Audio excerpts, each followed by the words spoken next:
মেয়েরা যখন হচ্ছে আপনার গেট ভেঙে চলে আসলো, তো মেয়েদের এখানে আমাদের অনেক ছেলে ছিল, আমরা আমাদের ঢাকা বিশ্ববিদ্যালয়ের ছেলেদের যাতে ওইদিকে ইডেনের দিকে না যায় আমরা এটা আটকাচ্ছিলাম। তো হুট করে পুলিশ রাস্তা ছেড়ে দেওয়ার কারণে ঢাকা কলেজ দিক থেকে আমাদের দিকে অতর্কিত ইট পাটকেল ছোড়া হয়। কয়েকটা ইট হচ্ছে, একটা ইট আমার ডান পা এবং বাম পায়ে দুইটা ইট।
আপনারা বলতেছে তারা হচ্ছে ঢাকা কলেজের নিয়ে আসছে, সব কলেজের ছাত্র নিয়ে এখানে তারা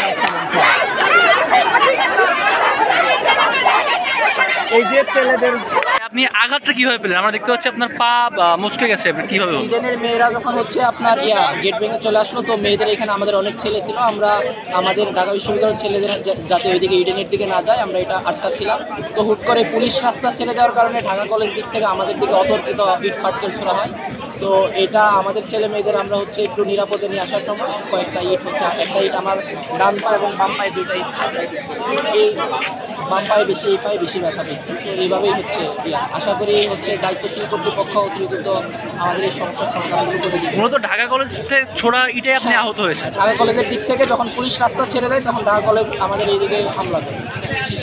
জি, আমার বন্ধু কাউসার আহমেদ ঢাকা বিশ্ববিদ্যালয়ের ছাত্র দলের সহ আইন সম্পাদক, এবং আজকে আমরা খুবই দুঃখিত। আমি তার খুব কাছের বন্ধু, আমার খুব খারাপ লাগতেছে যে আজকে অসুস্থ হয়ে রাস্তায় তার পড়ে যেতে হয়েছে। এখন আমাদের প্রশাসনের কাছে এবং